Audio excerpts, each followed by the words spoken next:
apa takdir ya, apa itu takdir, apa itu nasib, siapa yang, di antara Anda sudah mulai clear nih ya dengan penjelasan Pak Arfan tadi. Mudah-mudahan Pak Pramudia di Malang tadi sudah mulai bisa terjawab ya, perbedaan mana takdir dan juga mana nasib. Karena kita melaju lebih jauh, tapi saya mau menyapa dulu Anda yang ada di YouTube di kanal Smart FM. Selamat pagi untuk Anda yang sedang menyaksikan kami di sana. Hati-hati dalam perjalanan kalau Anda menyaksikan kami sambil berkendara ya. Saya menyapa ada akun Bobby Alimenti. Pagi Pak Arfan, salam bahagia selalu, terima kasih. Kemudian ada Hilmi Aunu, takdir tuh nggak bisa dirubah. Itu yang disebut Mbak Hilmi ya, tadi juga dijelaskan oleh Pak Arfan.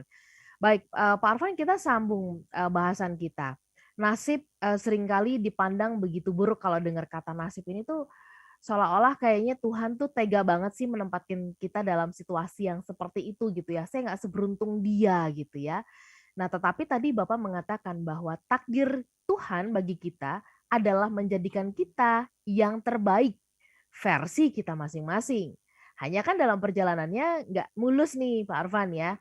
Mohon, apa nih penjelasannya atau resepnya Pak Arfan supaya masing-masing kita itu bisa menjadi versi terbaik kita. Jadi artinya kita bisa, memulai untuk mengubah nasib kita. Silakan Pak Arfan. Terima kasih banyak Mbak Ola ya. Begini, jadi kalau ada yang mengatakan tadi saya tidak seberuntung dia gitu ya. Ini adalah orang yang salah mengartikan takdir gitu ya. Jadi takdir itu selama ini orang mengartikan takdir itu apa sih? Sesuatu yang membatasi kita, benar nggak? Betul.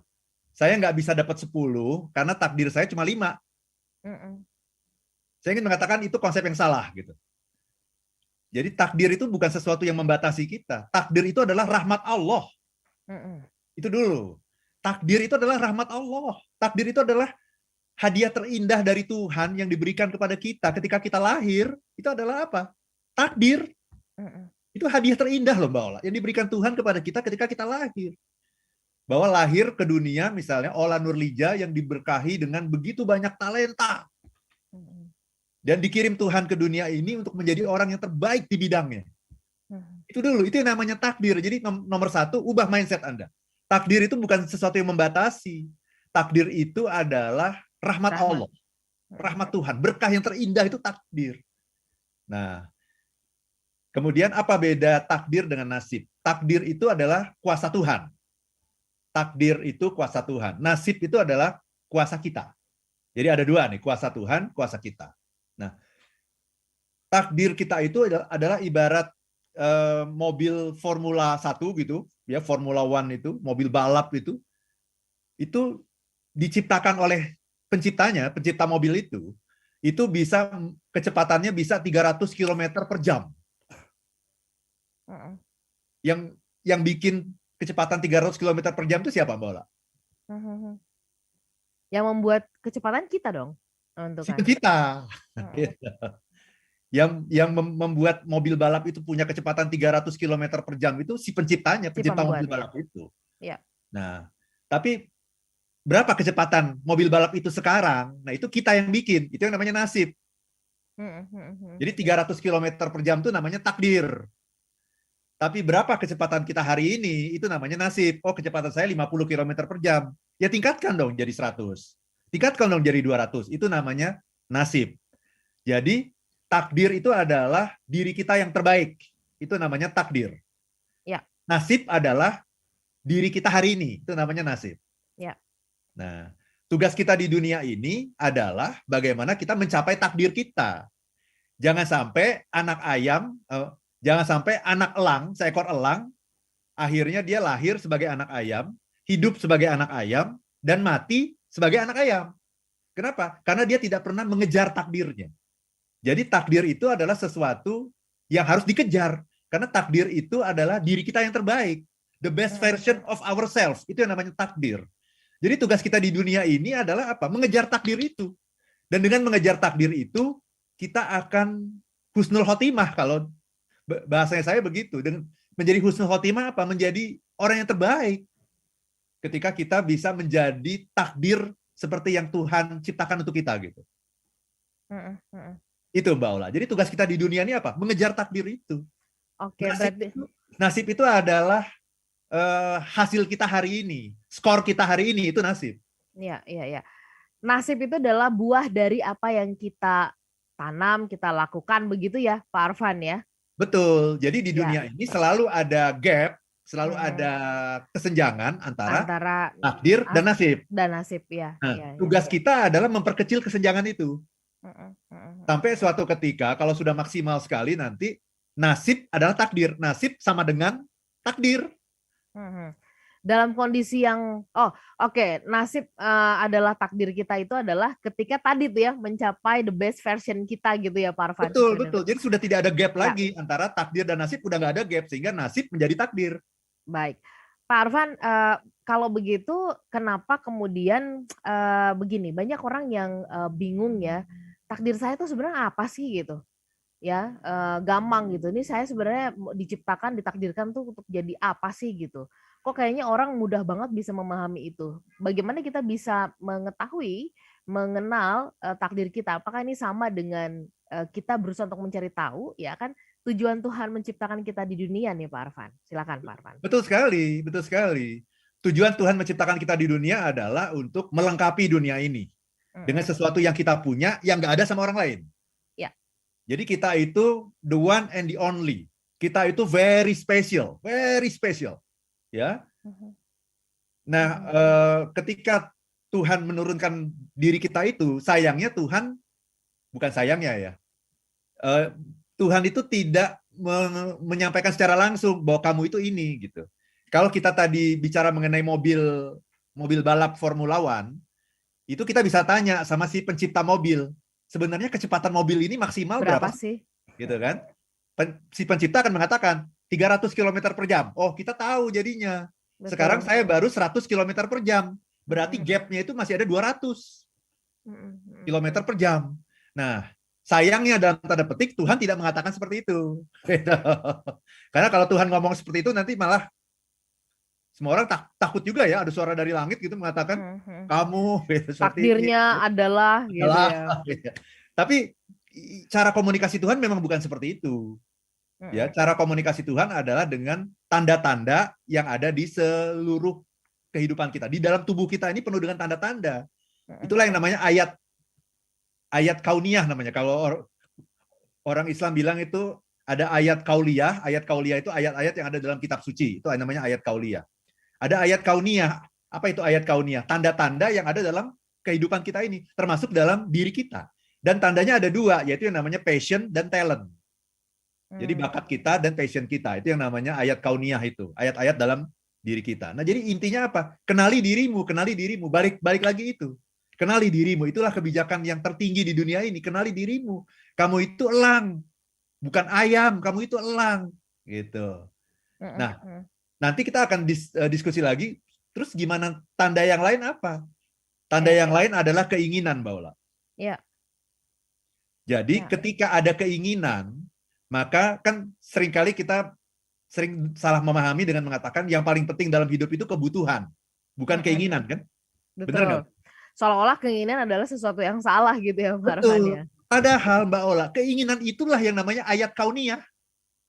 Keinginan Mhm, itulah yang namanya tanda dari Tuhan bahwa kamu bisa jadi kayak gitu. mhm, Nah, mari kita lihat dalam cerita elang yang menjadi yang hidup bersama anak ayam tadi ya. mhm, Ketika dia melihat ada elang yang terbang tinggi di angkasa, ada sebuah keinginan kan, aku bisa nggak ya jadi seperti itu? iya, Nah, ini. Dan keinginan itu tidak dimiliki oleh anak-anak ayam yang lain. Anak iya, ayam yang lain begitu melihat elang terbang tinggi, dia tenang aja gitu. Tapi si anak elang ini timbul keinginan. Nah, itu isyarat, itu tanda.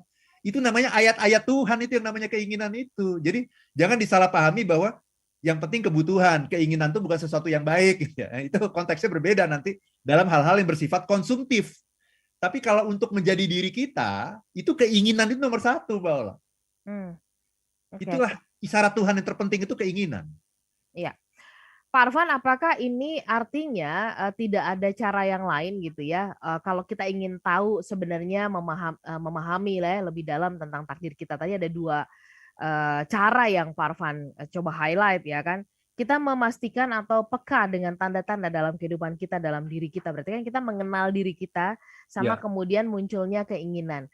Apakah ini artinya bahwa nggak ada cara yang lain, ya kita memang harus dekat nih sama Sang Pencipta gitu, apapun agamanya, caranya, dan sebagainya, kita memang harus dekat.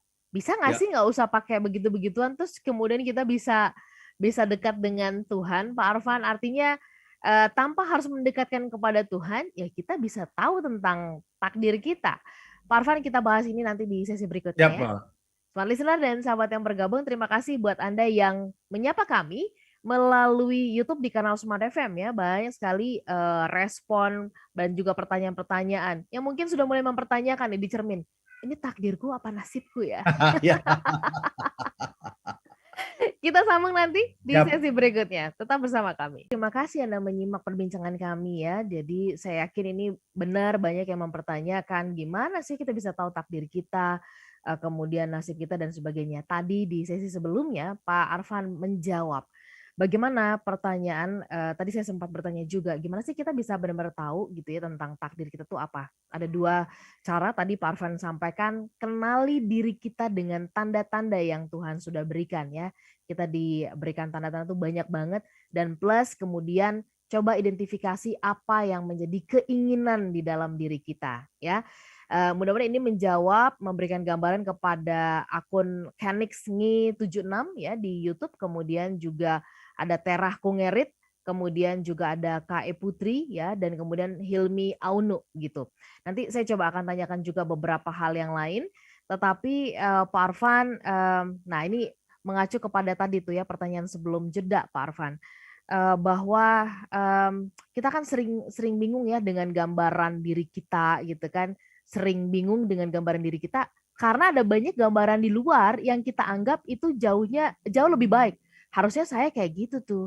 Harusnya saya kayak Pak Arfan gitu. Kenapa saya nggak kayak gitu sih? Kenapa sih Tuhan nggak menciptakan saya kayak gitu aja gitu loh. Nah, apa sih bahayanya Pak? Ini menyambung ya pertanyaan dari listener. Apa bahayanya kalau kemudian kita melanggar atau kita mungkin mengingkari takdir yang Tuhan berikan kepada kita? Melawan takdir istilahnya. Baik, nah ini pertanyaannya bagus sekali ya Mbak Ola ya. Apa bahayanya melanggar takdir kita? Kalau kita melanggar takdir kita nggak akan jadi apa-apa. Itu aja. Kita tidak Ya. akan menjadi somebody, kita akan menjadi nobody. Padahal Tuhan itu menciptakan kita itu menjadi somebody. Semua orang, Mbak Ola. Tidak ada satu orang pun di dunia ini yang diciptakan Tuhan itu menjadi nobody. Kita tuh diciptakan menjadi somebody di bidang kita masing-masing. Tapi seringkali kita ngeliriknya ke takdirnya orang. Saya kepingin seperti dia. Jangan dong. Kalau Anda mengatakan saya kepingin seperti dia, itu tanda Anda tidak bersyukur. Kok udah dikasih, istilahnya gini, semua orang tuh dapat hadiah, Mbak Ola. Ya. Buka dong hadiahnya. Jangan begitu Anda dikasih hadiah, Anda belum buka itu hadiah Anda itu belum dibuka. Anda udah ngelirik orang lain, kok hadiah dia lebih gede ya? Kok dia lebih bagus ya hadiahnya? Aku pingin seperti dia loh. Itu tanda orang yang nggak bersyukur, iya kan? Kalau bersyukur, udah semua orang dikasih hadiah, terima. Setelah diterima apa? Dieksplor, dibuka, dipelajari. Nah itu yang namanya mengenali diri. Itu Mbak Ola. Oke. Pak, mengenali diri, memenuhi takdir kita dalam rangka memenuhi takdir kita ini sama nggak sih dengan memenuhi calling kita? Ini pertanyaan dari Mbak KE Putri begitu. Ya ini bagus sekali nih. Ini pasti sering dengerin saya nih ya. Sama, persis. Takdir itulah calling. Ya, takdir itu calling. Takdir itu sama dengan calling. Betul. Ya. Baik. Pak Arfan mungkin kan seperti kayak ulang tahun kemarin ya, itu melakukan perenungan. Apakah saya sudah the right way gitu ya memenuhi takdir saya begitu kan, atau bagaimana begitu. Nah, apa sih tandanya, atau mungkin kita bisa mengenali nggak sih tanda-tanda gambaran kalau kita tuh sudah dalam jalur yang benar ya memenuhi takdir kita, Pak Arfan? Very good question, bagus sekali pertanyaannya. Kayak saya ya, saya jalurnya sudah benar, gitu ya. Tapi belum maksimal, nah itu masalahnya. Jadi saya itu sudah ada di jalur yang benar gitu. Kalau saya jadi diplomat atau jadi dokter, itu saya ada di jalur yang salah gitu. ya. Saya ini ada di jalur yang benar. Itu udah fix itu, saya di jalur yang benar. Tetapi tadi kecepatan saya mungkin baru 100 kilometer per jam hari ini. Itulah nasib saya hari ini. Padahal saya ditakdirkan Tuhan itu kecepatan saya itu 300 kilometer per jam. Itu takdir. Berarti saya masih punya gap antara takdir dan nasib. Itu masih jauh tuh gapnya. Ya. Ya. Nah, tandanya apa? Tandanya masih ada keinginan. Keinginan tadi ya. Keinginan bahwa kayaknya saya bisa deh jadi motivator yang lebih hebat lagi dari sekarang. Kayaknya saya bisa deh menjangkau lebih banyak lagi orang, lebih banyak lagi kalangan, lebih beragam lagi audiens saya. Kayaknya saya bisa deh bikin buku yang lebih hebat lagi dari buku yang udah saya buat sejauh ini. Kayaknya bisa deh. Kayaknya bisa deh itu, Mbak Ola. Itu jangan dianggap remeh. Jadi keinginan itu sesungguhnya juga ada 3, Mbak Ola. Keinginan itu ada yang namanya have, do, dan be. Seringkali orang itu kalau bicara keinginan tuh yang have. Pingin punya ini, pingin punya itu. Nah, itu namanya have. Pingin punya mobil baru, pingin punya rumah lagi, pingin punya tas yang baru, jam tangan yang baru, itu namanya have. Atau do. Do itu adalah keinginan melakukan A, melakukan B. Pingin jalan-jalan dong, gitu. Itu namanya do. Pingin melakukan ini dan itu namanya do. Nah, keinginan yang saya maksud itu bukan have, bukan do, tapi be. To be what gitu ya Pak Arfan? Iya, saya ini motivator. Ya. Sudah ketemu jalurnya. Motivator juga banyak. Nah, saya udah ketemu jalurnya happiness dan leadership. Dua itu aja. Saya nggak akan ngomong yang lain deh, kecuali happiness dan leadership. Itu udah bener. Tetapi kecepatan saya baru 100. Padahal takdir saya mungkin 300. Tapi pertanyaannya, tahu dari mana takdirnya 300 kan? Nggak tahu. Saya nggak tahu. Tapi caranya gimana? Caranya saya harus mencoba. Coba sekarang tingkatkan kecepatan. Masih bisa nggak? Dari 100 jadi 120 bisa? Bisa. Berarti saya belum ketemu takdir saya. Terus lagi tingkatkan. 140 bisa? Bisa. 200? Bisa. Di atas itu bisa nggak? Masih bisa. Berarti saya belum mencapai takdir saya. Belum mencapai the best version of myself. Terus sampai mentok. Gitu. Istilahnya gitu. Supaya nanti ketika kecepatan saya sudah mentok, berarti saya bisa mengatakan, itulah takdir saya. Dan ketika kita sudah mencapai takdir, kita akan merasa fulfill, Mbak. Kita merasa lengkap, kita merasa utuh, kita merasa fulfill. Dan kita udah siap dipanggil Tuhan tuh kalau udah kayak begitu tuh. Nah, itulah yang namanya husnul khotimah sebetulnya. Akhir yang baik, happy ending. Ketika kita sudah memenuhi takdir kita, Mbak Ola. Ya. Itu. Kalau kemudian dalam hati kita banyak bertentangan, berlawanan, gelisah, galau gitu ya dengan apa yang kita lakukan. Nah, itu pertanda apa Pak Arfan? Itu pertanda bahwa kita tidak di the right way atau bagaimana? Kita harus telusuri lebih jauh lagi galau yang seperti apa gitu ya. Saya juga galau juga, tapi saya tahu ini jalannya udah pas gitu. Sudah bener nih, ini udah di jalur yang benar nih. Jadi jalur itu adalah kompasnya gitu. Kompasnya udah bener nih. Kompasnya udah bener nih. Tapi saya galau kok banyak rintangan ya, kok banyak hambatan ya di jalannya gitu ya. Kok jalannya kok nggak mulus. Nah, itu namanya ini jalan yang berbatu. Itu ada long and winding road gitu kalau lagunya The Beatles itu, long and winding road. Tugas saya adalah mengubah dari jalan berbatu ini harus jadi jalan yang lebih mulus. Kalau bisa saya bangun jalan tol deh gitu supaya saya bisa lebih lancar. Nah, itu namanya strategi, taktik dan sebagainya itu. Tapi ini kompasnya udah bener gitu. Nah, yang susah adalah orang yang galaunya itu adalah karena dia tidak tahu ini jalan yang benar atau tidak. Dan cirinya adalah masih suka ngiri sama orang. Oke. Mengukur dirinya dengan orang lain gitu ya. Itu udah jelas salah. Itu udah jelas salah. Wong hadiah kita sama hadiah orang lain itu beda kok. Orang yang masih ngiri itu adalah orang yang sudah dikasih hadiah, masih ngelirik punyanya orang lain. Jadi itu yang membuat kita galau itu karena kita belum yakin gitu. Nah, ini masalah iman akhirnya. Ini masalah keimanan. Kita galau itu karena kita belum yakin ini hadiah yang terbaik yang diberikan Tuhan kepada kita. Sehingga kita masih suka ngiri dan ngelihat orang lain. Kalau kita udah yakin, udah. Tugas kita adalah mengenali diri. Udah yakin ini hadiah saya loh, udah. Ya udah buka. Anda buka bungkus hadiah itu, buka. Lihat itu benda apa itu, pelajari. Pelajari, pegang-pegang, amati, lihat-lihat, pelajari. Jangan ngelihat ke orang lain. Semakin kita ngelihat ke orang lain, semakin kita lupa apa hadiah Tuhan untuk kita. Oke. Karena kita nggak pernah mempelajari itu, nggak pernah memperhatikan itu. Sibuk melihat orang lain gitu. Ya. Itu Mbak Ola. Baik, Pak Arfan, apakah dengan demikian kunci dari kita bisa mengubah nasib kita, memperbaiki nasib kita dalam rangka memenuhi takdir kita itu adalah berangkat dari mengenali diri sendiri, mempelajari apa sih hadiah dari Tuhan yang kita dapatkan. Apakah demikian, Pak Arfan? Betul sekali, betul sekali. Kenali dirimu, buka hadiahnya, pelajari itu, lihat fitur-fiturnya. Ya. Gitu. Kalaupun kita melihat orang lain itu hanya dalam rangka memberikan inspirasi bahwa kok dia bisa kayak gitu ya gitu. Itu cuma ngasih inspirasi. Ya. Jangan comparing. Nah, ini sudah kita bahas di minggu yang lalu. Di minggu Jangan lalu, comparing. Ya. Baik. Betul. Baik, Smart Listener, saya sebenarnya tergoda ingin memperpanjang diskusi ini gitu ya. Udah masih mau menggali, tapi begitu ngelihat menit nggak berani, nanti kita pasti akan terjebak ya.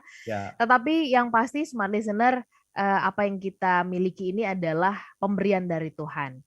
Itu adalah takdir kita. Tapi bagaimana kemudian pemberian itu kita pakai untuk mengubah nasib kita, itu kayaknya wilayah kita.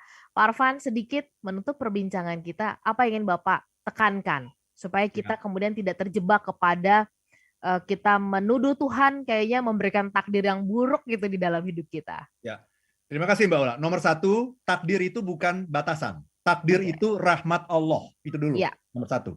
Nomor 2, apa beda takdir dengan nasib? Takdir adalah kuasa Tuhan, nasib adalah kuasa kita. Jadi inti yang ingin saya sampaikan apa? Kita itu berkuasa. Nah, tugas kita di dunia ini adalah membuat nasib kita itu menjadi meningkat terus sampai akhirnya dia menjadi takdir kita. Sehingga nanti husnul khotimah itu adalah ketika takdir sama dengan nasib. Dan tandanya apa? Tandanya cuma satu, Anda punya keinginan yang belum tercapai. Berterima kasihlah kepada diri Anda dan kepada Tuhan kalau Anda hari ini masih punya keinginan yang belum tercapai. Ya. Keinginan itu adalah isyarat Tuhan bahwa Anda pasti bisa sampai di sana. Pasti bisa.